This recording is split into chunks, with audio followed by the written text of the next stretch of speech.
If I get heat damage, I can't. I just, oh my God.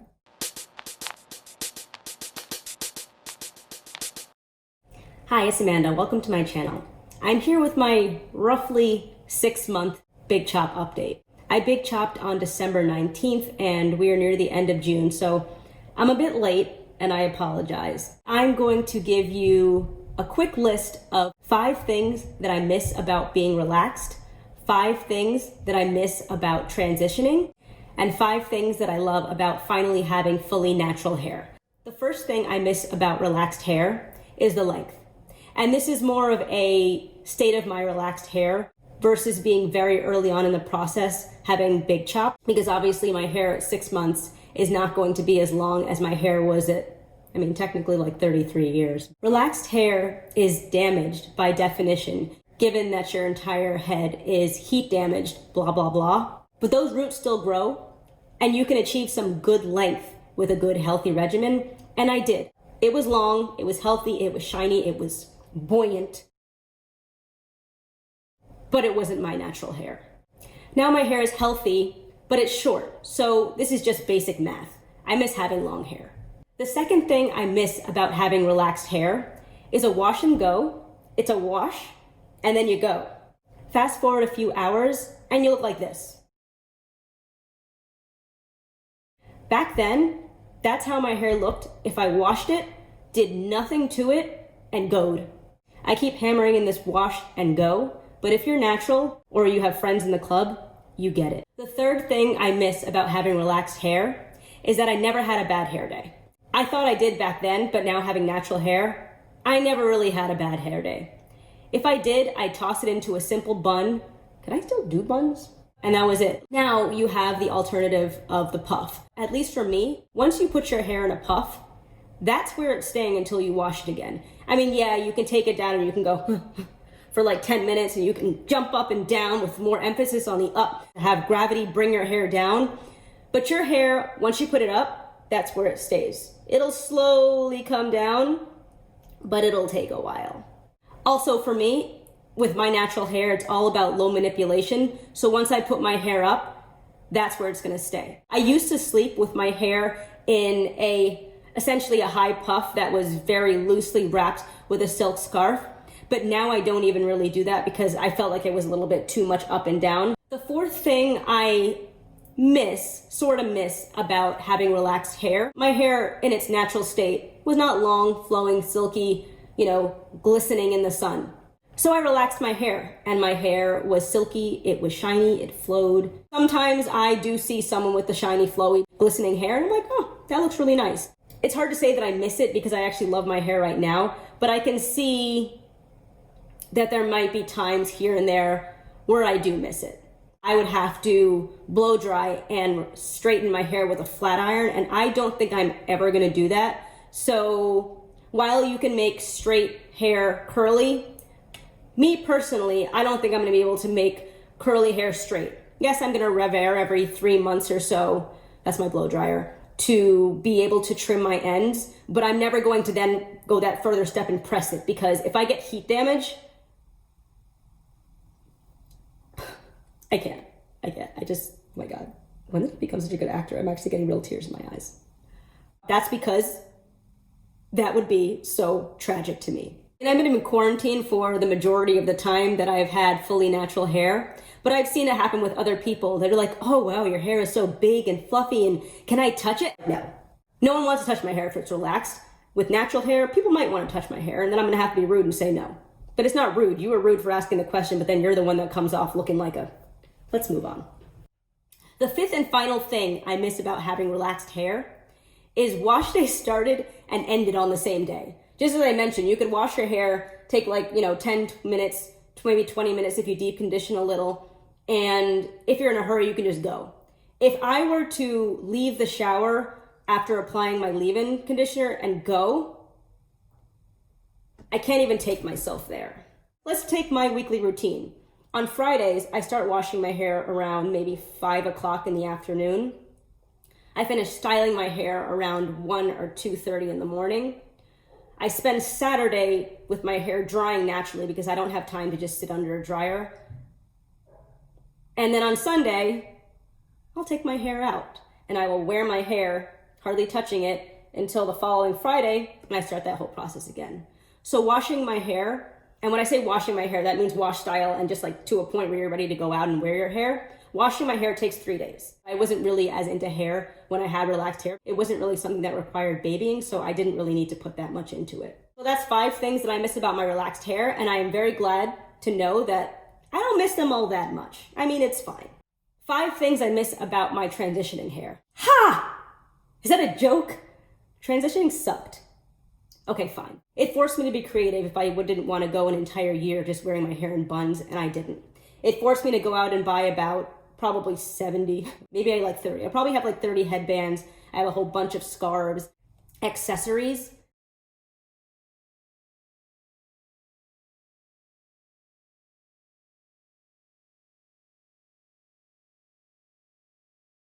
Because you have to detract from the fact that your hair is 2 different textures, 2 very different, very sensitive textures. That whole line of demarcation, it's just like, it's a newborn baby. You have to be incredibly, incredibly delicate with it. Okay, an analogy just popped into my head and it's gold. It's gold. Transitioning. It's like you're on a bike on the path to your destination, but instead of riding along the pavement, you're riding along the grassy area with the sticks and the bumps and the leaves, rough terrain. You're moving towards your goal, in this situation being natural hair, but instead of walking along the easier path, which would be just cutting off all of your relaxed hair, you're taking the path of more resistance. You're making progress, but it's rocky.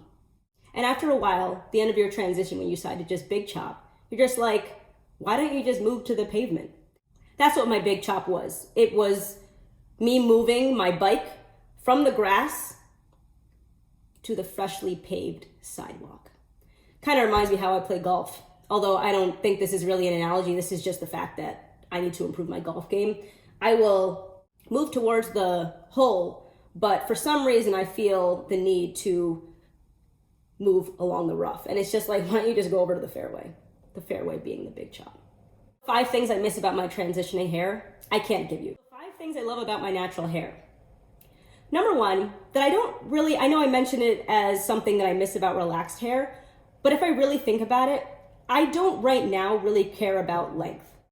I care in that I would be very upset if, a year and a half into my natural hair, my hair is still at this current length. But right now for me, because this is so new to me, and it's like a project, I care about healthy hair. I will trim my hair if I need to. I will cut out single strand knots. I will do what I need to do to have healthy hair.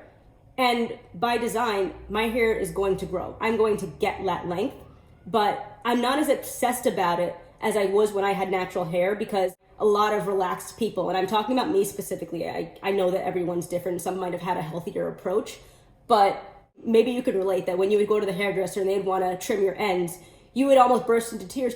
Don't touch my leg. Please don't cut it. Don't cut it. I would just walk around with straggly hair. If I have that one piece of hair that reaches mid-back, while the remaining thousands of strands of hair on my head are maybe like 3 inches above it, don't you touch that mid-back piece of hair. Now that I have natural hair, I care, but it's not my main goal. Hanging on to that length was also why I ended up transitioning for 11 months. I transitioned because I had a miscarriage and then I got pregnant again, and I was just afraid of introducing chemicals for fear of having another miscarriage. That was 100% why I did it. But then it grew into other reasons. When I decided to transition, my hair was, I would say it was approaching, if not solidly mid-back length. And it was healthy. But I was also going to the hairdresser every 2 weeks to maintain my hair. I didn't do my hair myself, and I didn't really know how to. I miss my relaxed hair length, but it also had 32 years to grow. It's been 6 months unencumbered by that damaged line of demarcation. Second thing that I love about natural hair, and it kind of is going to sound like something that I don't love about my natural hair, but I do. So this is not grab and go hair. You don't wash it and go. I'm not going to get into the whole wash it and go thing again. But my hair is so versatile. It's complex. You can do so much to it. I know I mentioned I'm not going to straighten my hair, but if I wanted to, I could. Like it can be big, it can be curly, it can be straight, it can be, flatter. It has a lot of different faces. And just like in building a financial portfolio, you want to diversify. You can curl relaxed hair, but it's not going to have that same body and it's going to fall. Does this make sense? I really hope it does, because I'm moving on to number 3. Another thing I love about my natural hair, and this is just my personality, I appreciate something if it doesn't come easily. I find these days that my good hair days outweigh my bad. And that is just because I have had 6 months to work with my hair. The day I big chopped, I was afraid.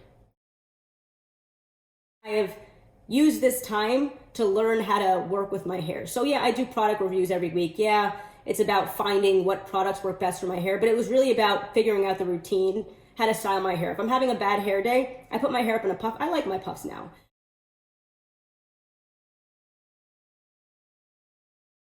My good hair days outweigh my bad. I earned this. Like, I earned my good hair days. I put the work in, and this was my reward. The 4th thing I love about my natural hair, and I find like this is just more of a lifestyle change that it forced me to make. Since going natural, I've also gone vegan. Seems like a very stereotypical direction to have gone, but I'm not out there wearing hemp skirts. I'm vegan because of health reasons, me just wanting to do a more natural approach to just life. And that actually all started from looking at the ingredients in my hair products. I like to use natural hair products, and it's just the whole shift in my mindset since transitioning to natural hair. I want everything to be healthy. I want everything to be as it is. I'm finally comfortable having natural hair. I didn't know how I was going to walk around with my hair in a big ball around my head because I wasn't used to that. And I find that I'm more comfortable with myself. When I first started transitioning to natural,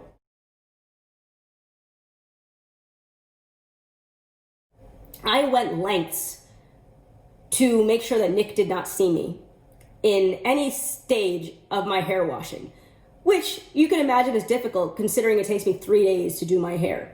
I was embarrassed to be around him. I was embarrassed for him to see my real hair. When I say real, I mean the hair that naturally goes out of my scalp and then I don't go and, chemically relax. I'm finally comfortable with that. The way that I sit down to dinner on Friday nights is evidence to that. Wash day begins late on Friday and it ends on Sunday. That sucks, but at the same time, I really enjoy taking care of my hair. It's like my own self-care, especially now when we're in quarantine and I can't go for massages, I can't get my nails done. I like doing my own hair, and I love that however my hair looks, it's because of me. So like when my hair looks really good, it's because I did that. If my hair looks really bad, Nick did it. Even though that is so much work, it just bolsters my affection. This video was originally actually going to be 10 to 15 things that I love about my natural hair, and they were probably a little bit more concrete, but talking about it in the context of my relaxed transitioning and natural hair, for me, it seems more existential stuff. So I'm coming along. I big chopped on December 19th, but then I actually went to get my hair like properly big chopped. It was February 7th. Oh, so it wasn't in January. Yeah. So I did my second chop February 7th in a hair salon. So you could argue that that was my day one of big chop, but I don't know if that would be accurate. So either December 19th or February 7th. Who knows? It's been approximately 6 months. Let's just go with that. I think my hair has grown a good amount, but I feel like it's grown less in length. It's grown more in like density and fullness, which I also really enjoy.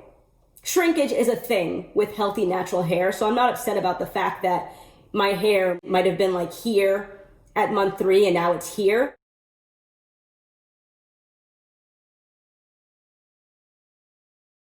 My hair is fuller, it's healthier. I can very easily get it into ponytail holders to part my hair, which I remember lamenting about not being able to do that in my old videos. Natural hair is like a fairly new area of study to me because I've only been in this whole natural hair thing for like 2 years. I know it's existed longer than that.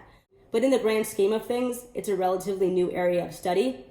And who doesn't respect education? I hope you enjoyed this video. Let me know if you have any questions about my transition or how it has been in the last 6 months, because this is the first update that you're getting. And, I will be back with either a similar or a different list at my 9-month update, and hopefully a little bit more length and or fullness. I will talk to you in my next one. Have a good one.